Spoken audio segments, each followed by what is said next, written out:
भीलवाड़ा में हमें आने का सौभाग्य मिला। कल से 5 तारीख से 5 नवंबर से अनवरत 10 नवंबर तक श्री हनुमंत कथा का यहाँ भव्य और दिव्य आयोजन है। टेकरी सरकार सेवा समिति के सभी सदस्य और पूज्य श्री काठिया बाबा महाराज जी, जो श्री जी की संप्रदाय के आचार्य हैं, उनके प्रतिनिधित्व में यह 5 दिवसीय हनुमान कथा का आयोजन हो रहा। इस कथा का उद्देश्य सिर्फ इतना है, भारत के हिंदू जात पात में न बट करके हिंदू एक होवे एवं पिछड़े और बिछड़े लोगों को आगे आने का मौका मिले, राष्ट्र समृद्ध होवे और साथ ही साथ आध्यात्मिकता का प्रचार इसलिए प्रचुर मात्रा में होवे ताकि वर्तमान में जो काटने की पद्धति का नारा दिया जा रहा है, वर्तमान में जो काफिर कह करके एवं हमारे देवस्थानों को बार बार प्रदूषित किया जाता, हमारे सनातनी त्योहारों पर बार बार उंगली उठाई जाती है, उनको ठीक से समझ में आ जावे और हिंदू राष्ट्र घोषित हो जावे। इसी ध्येय को लेकर ये कथा है। शेष जिसकी जो खुजली हो बोल सकता है। भगवत जी ने कल चित्रकूट में कहा कि संतों के कार्य में बाधा न आए, इसलिए द्वार पर संघ का स्वयंसेवक डंडा लेकर बैठता है। जी, सरसंघचालक मोहन भागवत जी का कल ये चित्रकूट में बयान है जी। क्या आपको भी संघ के स्वयंसेवक की जरूरत है डंडा लेकर बाहर बैठने की? देखिए, रक्षा करने की आवश्यकता सबको है और ये केवल संघ का दायित्व नहीं है। भारत में रहने वाले प्रत्येक व्यक्ति का ये अधिकार है, संवैधानिक अधिकार है कि हमें अपने उसूलों की, अपनी संस्कृति की, अपनी खुद की, अपने परिवार की रक्षा करना है।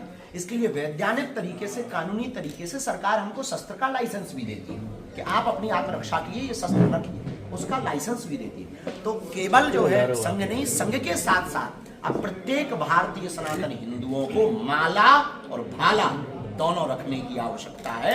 और उन्होंने जो कहा कि संतों की रक्षा के लिए स्वयं सेवक बैठेंगे, बहुत अच्छा है, हम स्वागत करते हैं, धन्यवाद। महाराज जी, ये देश भर में कटोगे तो कटोगे, ये काफी कटोगे तो कटोगे, देश भर में चाहे सब जगह ये बयान सुर्खियों में है। अगर उन्होंने एज ए पॉलिटिक्स के नाते कहा तो हम किसी भी राजनेता पर कोई बयान या टिप्पणी नहीं देते, पर अगर वो महंत हैं और आध्यात्मिक स्पिरिचुअलिटी के नाते कहा तो बहुत सुंदर कहा है। यही हमारा ध्येय है और इसके लिए 4 जुलाई को ऑलरेडी हमने घोषणा की थी कि हम इस देश में जात पात, ऊंच नीच, भेदभाव, छुआछूत को मिटाने के लिए, पिछड़े और बिछड़े लोगों को गले लगाने के लिए पैदल जाएंगे और 160 किलोमीटर की पदयात्रा करेंगे और भारत के पिछड़े और बिछड़े लोगों को गले लगाएंगे 21 नवंबर से 29 नवंबर तक। कहां से प्रारंभ करेंगे? विदेशों के अंदर भी क्या हिंदुस्तान को वापस विदेशों के अंदर जो गरिमा मिले, इसके लिए आप क्या कर रहे हैं? फिर से बोलो। विदेशों में बहुत मंदिरों के लिए आपने आयोजन किए, खोले हैं सब, हिंदुस्तान को वापस जो गरिमा हमने कोई भी मंदिर विदेशों में नहीं खोले, क्योंकि हमारा धर्म पूजन के लिए गए, दर्शन के लिए गए, वहां के विदेशों के मंदिरों की संस्थाओं को बढ़ावा देने के लिए गए और जाते भी हैं और जाते रहेंगे। भारत के भी जितने मंदिर, जैसे यहाँ आए तो टेकरी सरकार विराजमान है, पूज्य महाराज जी गौ सेवा करते हैं, तो इसीलिए आए हैं कि टेकरी सरकार की महिमा व्याप्त हो गए। और बहुत ही जल्दी महाराज जी ने कल अनावरण किया, बहुत बड़े मंदिर का एक बहुत विशाल अनावरण किया, तो उस मंदिर के नक्शा का अनावरण किया, उस नक्शे वो बन जावे, बस यही थी। यात्रा में शस्त्र दीक्षा भी दी जाएगी। अभी वर्तमान में तो केवल जात पात, भेदभाव, छुआछूत, ऊंच नीच को मिटाने के लिए उनको संकल्प दिलाया जाएगा। हम हिंदू हैं, पहले ये गौरव करें, हम हिंदुस्तानी हैं, पहले ये गौरव करें। इस देश में आने वाले विदेशी लोगों को ना तो कोई यहाँ पर हिंदुस्तानी मिलता ना भारतीय मिलता, या तो जाट मिलता, या गुजर मिलता, या ब्राह्मण मिलता, या क्षत्रिय मिलता, या वैश्य मिलता, या शूद्र मिलता। हम ये कहना चाह रहे हैं जात पात को मिटा करके सबसे पहले आप हिंदुस्तानी हो। हिंदुस्तान का मतलब हिंदुओं का स्थान, मैं हिंदू हूं, इस पे पहले गौरव तो करो, I proud of you Hindu. तो पहले इस पे संकल्प दिलाएंगे, इसके बाद में शास्त्र की रक्षा, फिर शस्त्र की बात करेंगे।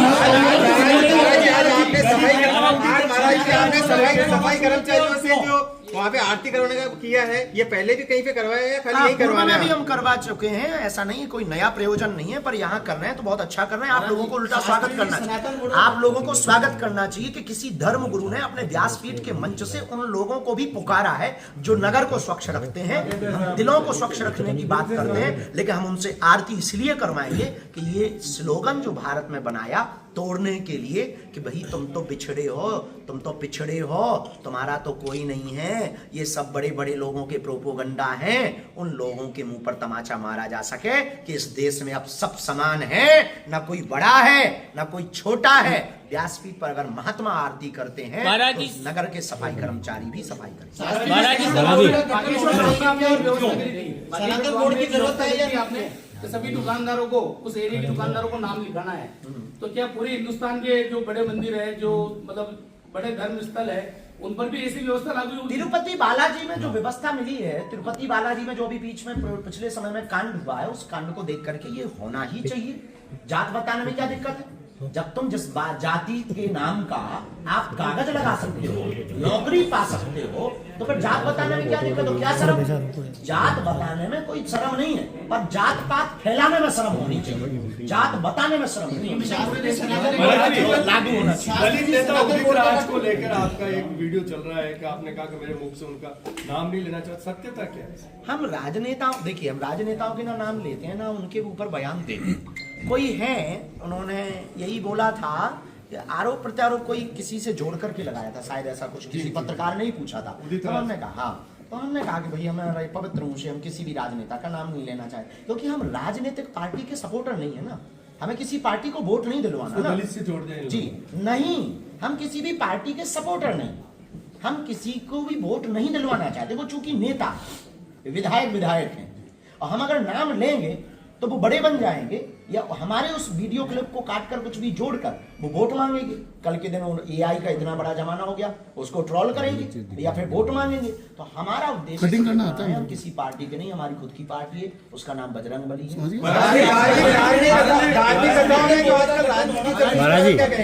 देखिए, धर्म से राजनीति चलती है, राजनीति से धर्म नहीं चलता है। राजनीति में अगर धर्म नहीं है तो राजनीति अंधी है। लेकिन एक बात हम बहुत स्पष्ट रूप से बता दें, राजनीति होनी चाहिए, पर राजनीति में धर्म का उपयोग वोट बैंक के लिए नहीं किया जाना चाहिए। ये सबसे बड़ा इस देश का दुर्भाग्य है कि राजनीति का सपोर्ट, धर्म का प्रयोग इस देश के राजनेता अपनी रोटियां सेकने के लिए। नहीं तो धार्मिक राजनेता को प्रेफरेंस दिया जाता है। आपका राजनीति में जाने का कोई विचार या कोई योजना अभी तो नहीं है, आगे आप कुछ बनवाने का बोलो अगर अपनी दम यहाँ बहुत सारे संत महात्मा लाइन में तो छोड़ेंगे नहीं। आप कहते छेड़ोगे तो छोड़ेंगे नहीं। वाह भाई साहब, तुम हमारी बहन बेटियों को छेड़ो, हम तुम्हें छोड़ देंगे। कुछ इसी मार्ग पर केंद्र की सरकार, कुछ राज्यों की सरकारें भी चल रही है, बुलडोजर एक्शन ले रही है, उस बारे में आपका क्या कहना है? देखिए, हमारा ये बयान था कि आप छेड़ोगे तो हम छोड़ेंगे नहीं, क्योंकि ये 2024 का जागा हुआ हिंदू है। वो 2010 वाला हिंदू नहीं है कि हिंदू हिंदू कहने के नाम पे वो डर करके अंदर घुस जाए। ये हमारा उद्देश्य था इस बयान को देने का। और दूसरी बात, आप किसी की बहन बेटी को छेड़ोगे, क्या वो छोड़ देगा? आपने हमारी श्रद्धा के 35 टुकड़े किए, कोलकाता की बेटी का निर्दयता के साथ में आपने रेप करके उसको मार दिया, रामचरितमानस को जला दिया, तुम्हारे ही राजस्थान में कन्हैया लाल दर्जी के अंदर छुरा घोंप दिया, और यहाँ पर एक पढ़ने वाले बच्चे के अंदर छुरा लगा दिया, सिर्फ धर्म के नाम पर। अब हिंदू जाग गया, भारत का हिंदू एक हो गया। आप छेड़ोगे तो आपको भी नहीं छोड़ा का गठन होना चाहिए, और क्यों नहीं होना चाहिए? जब वक्फ बोर्ड है तो सनातन बोर्ड क्यों नहीं होना चाहिए? एक ही देश में तो रहते हैं, क्या हम ही वोट देते हैं? महाराज जी नक्सलवाद से बड़ी समस्या। दूसरी बात, दूसरा महाराज जी नक्सलवाद से कटा भाई साहब सनातन बोर्ड मांगा रहे सनातन बोर्ड का इसलिए गठन होना चाहिए क्योंकि वक्फ बोर्ड बना करके आपने कहा कि इस देश की संसद वक्फ बोर्ड की जमीन पे है, इस देश के मंदिर वक्फ बोर्ड की जमीन पर है। कल के दिन हमारे मकान वक्फ बोर्ड ले लेगा तो भैया हम सनातन वालों को तो मकान एक जगह छोड़ दो, एक देश में दोनों रहते हैं, वो भी रहते हैं तो हम भी रहते, या तो वक्फ बोर्ड बंद हो या सनातन बोर्ड का गठन। अभी जैसे बद्रीनाथ मिलेगा कि ये बद्रीनाथ है, ये बद्रीनाथ का स्थल है, बद्रीनाथ कदम भूमि भी ली है, वो तो काशी वाला भी लिए, उनके पास तो बहुत जगह है। महाराज युवाओं को क्या संदेश देना चाहते हैं? बहुत सुंदर प्रश्न। राजस्थान में वर्तमान में लव जिहाद का बहुत बड़ा मुद्दा छाया है, यहाँ पर बहुत प्रायोजित तरीके से ऐसा कर रहे हैं। राजस्थान और पूर्व भारत के युवाओं को हम प्रार्थना करेंगे, हमारे पीछे मोबाइल लेके जितने घूमते और भागते हैं उन युवाओं से हम प्रार्थना करेंगे, तुम ऐसे मत बनो कि तुम्हें किसी की सेल्फी लेने के लिए पीछे दौड़ना पड़े, ऐसी कामयाबी पाओ कि तुम्हारे पीछे लोग सेल्फी लेने के लिए दौड़े। महाराज जी एक चीज बताएं, महाराज जी एक नक्सलवाद से बड़ा क्या गलत करते हैं, सोशल मीडिया पर वो एक्टिव रहते हैं तो उपयोगी तो करते हैं, सदुपयोगी तो करते हैं, हिंदुओं को ही तो जगाते हैं, रील में भी हैं तो रियल में भी तो हैं। अच्छा महाराज जी, आप नक्सलवाद से बड़ा खतरा धर्मांतरण को बता रहे हैं, तो धर्मांतरण का मुद्दा जिन संतों ने पहले उठाया था वो आज जेल में है, आप कितना रिस्की मानते हैं धर्मांतरण के मुद्दे को? देखिए, धर्मांतरण पर बात करना, सनातन पर बात करना, इस देश में तलवार की धार पर चलना, तो ये तो पता है कि वो प्रायोजित तरीके से निपटाएंगे, हमें ये पता है, लेकिन हम कुछ करके जाएंगे। तो हमें ये- साथ कितना होना चाहिए? दूसरी बात, इसका मूल कारण, कभी भी कोई हाजी या मौलवी गंदा काम करता है या पादरी गंदा काम करता है तो कभी भी उसके मजहब के लोग तूल नहीं देते। हिंदुओं की एक ही सबसे बड़ी कमी कि ये अपने गुरुओं में गुण देखने की बजाय अवगुण देखते हैं। जैसे ये भाई साहब अभी कह रहे थे कि आप सोशल मीडिया का उपयोग करते हैं, ऐसे ही हिंदू होते हैं जो अपने गुरुओं में सिर्फ अवगुण देखते हैं कि बाबा फंसेगा कहां पर, बल्कि पादरी या मौलवी नहीं देखते। पादरी में, मौलवियों में भी कई हलाला करते हैं, लेकिन वो कभी भी एक कमेंट नहीं डालेंगे। उनके भी त्योहार आते हैं पर एक कमेंट नहीं डालेंगे।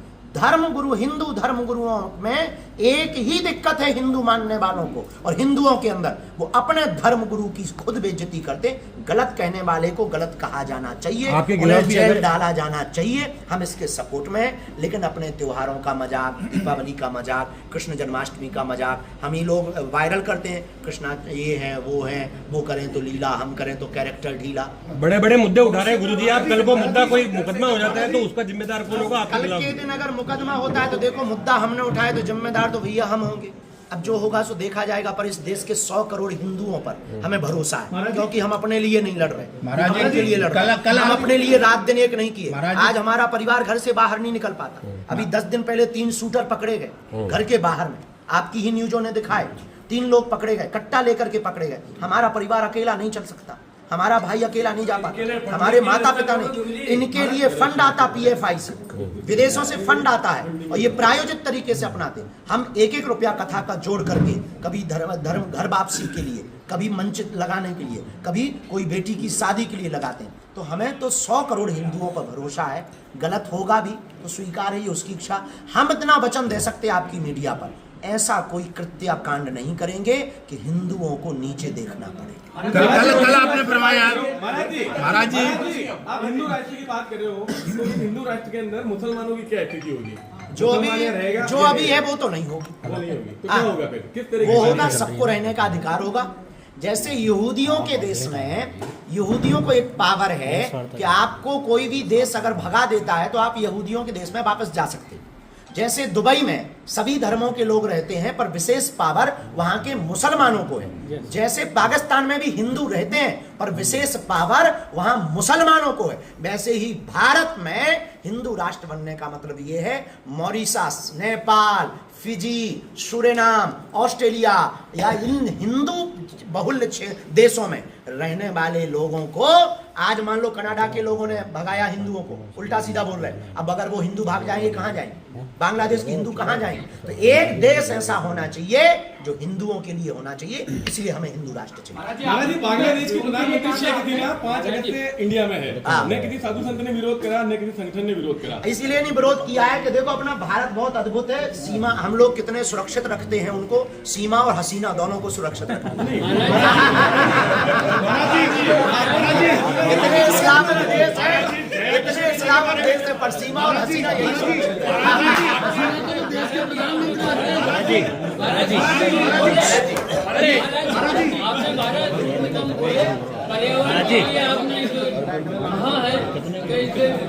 लोगों के लिए क्या कहेंगे? ये तो तुमने देख लिया, हमने 1 लाख पेड़ लगाए वो नहीं तुमने देखे, वृक्षारोपण किया वो नहीं तुमने देखा, जल संरक्षण, मृदा संरक्षण के लिए हमने बयान दिए वो नहीं देखे, आपने सुतली बम हमारे देख लिए। दूसरी बात, हमको इस बात पे गुस्सा आई, तौकीर रजा साहब ने बयान दिया कि दीपावली पर पटाखे फोड़ने से प्रदूषण होता है। तो हमने उनसे कहा भाई साहब, बकरीद पर तो बहुत ज्यादा हलाला काटते हैं, जो भी होता है, खून खराबा होता है, रोडों पर होता है, अनियमित तरीके से होता है, तब तो प्रदूषण नहीं होता। जल खराब पर्यावरण भी ऐसा ही कहते हैं कि पटाखे मत फोड़ो। यहाँ भी एक पर्यावरण है जो कहते हैं महाराज जी, मत फोड़ो। महाराज जी देखा है, इसमें आपने कहा जो आरती करने वाले जिनको भविष्य में काम होता है वो लोग आगे आते हैं, असली जो लोग हैं हमारे वो पीछे रहते हैं। ये बड़ा एप्रिशिएबल है। एक आपने कहा कि मैं माया छोड़ने के बाद माया खुद में पैसे लेके एक और दक्षिणा ले लिया। देश के संतों को आप इस तरह की बात कह रहे हैं, उन संतों को इस तरह आगे आके सच्चाई स्वीकार करना चाहिए। देखिए, आपकी अंदर आत्मविश्वास कितना है भगवान, आपके अंदर आत्मविश्वास कितना है, ये महत्वपूर्ण है। हम वो आदमी हैं जो अंदर है वो बाहर है। हमें अपनी गलती स्वीकार करने में 1% भी झिझक नहीं। हमने दक्षिणा ली, हमें बेटियों का ब्याह करवाना, हमें कैंसर हॉस्पिटल बनाना, हमें आदिवासी बेटियों को पालना है, क्योंकि हमारा क्षेत्र ट्राइबल है। वहाँ पर बेटियों को विवाह के नाम पर बेचते, उनके माता पिता नहीं होते, वो पलायन करते, तो हमें दक्षिणा लेनी है, हमारी मजबूरी है। हमारे पिता कुछ नहीं करते तो हमें परिवार चलाने के लिए दक्षिणा लेना। दरबार हम निःशुल्क चलाते हैं तो हम दक्षिणा लेते हैं, इसलिए हम माया छोड़ने के प्रवचन नहीं बोलते। और हम इसलिए भी माया छोड़ने के प्रवचन नहीं बोलते कि अगर आप माया छोड़ देंगे तो देश को समृद्ध कौन बनाएगा। भारत अर्थ से ही समृद्ध होगा, ना कि साधु या बाबा बनाने से होगा। तो हम बाबा नहीं देश को बनाना चाहते, हम इस देश को विश्व गुरु बनाना चाहते। और विश्व गुरु तब बनेगा जब आर्थिक स्थिति मजबूत होगी। अब आप प्रवचन सुना करके हम बाबा बना दें तो एक IAS या IPS मुड़ जाएगा, वो जुड़ने की वजह। तो भारत के साधुओं को ये बात समझनी पड़ेगी, जो त्यागी है उन्हें त्यागी रहना चाहिए, उनको नहीं। एक आरती के बारे में भी कहा, आरती के बारे में हमने ये कहा था कि देखिए, मंच पर वो आ पाते हैं जो अमीर होते हैं, या नेता होता, या अभिनेता होता, या फिर समृद्ध होता। बाकी लोगों को नहीं पूछा जाता है। बाकी लोग सिर्फ ताली बजाने और मोबाइल की फोटो रील बनाने के काम है। असलियत में पार्टी को ये समझना चाहिए, जो देश की सत्ता पर बैठे हुए राजनेता है, जो MLA, MP या अथवा फिर मिनिस्टर या प्राइम मिनिस्टर या CM है, उनको एक बात समझनी चाहिए, उनकी औकात तब है जब उनके कार्यकर्ता गांव-गांव में कार्यकर्ता उनके लिए लड़ते हैं, केस खाते हैं, मर्डर तक हो जाते हैं, लेकिन वो अपनी पार्टी को जिताने के लिए वोट देते हैं। और वही जब उनके नेता बनते हैं तो उनको इग्नोर करते हैं, तो हमें को बुरा लगता है। हमारी कथा में जो 1 लाख लोग आ रहे हैं, बागेश्वर धाम की महिमा मंच पे आने वालों से नहीं है। मंच पे आने वाले सिर्फ फोटो खिंचाने आते हैं, ज्यादा से ज्यादा बातें करने आएंगे और कुछ भी नहीं, लेकिन भगा भी नहीं सकते, नहीं तो कल के दिन कथा की परमिशन कैंसिल कर दें, तो बड़ी आफत है। तो भाई साहब उनको भगा भी नहीं सकते। पर असलियत में हमारे मंच पे आने का अधिकारी वो है जो सबसे पीछे खड़ा हुआ। बागेश्वर बाबा को दिखाई नहीं पड़ रहा, न बाबा ने उसको देखा है, पर दूर से LED में देख करके ही हाथ जोड़ लेता है और बचनों को ही नजदीक मान करके सुनकर आंसू बहाकर घर चला जाता है। उस मंच पर आने का अधिकारी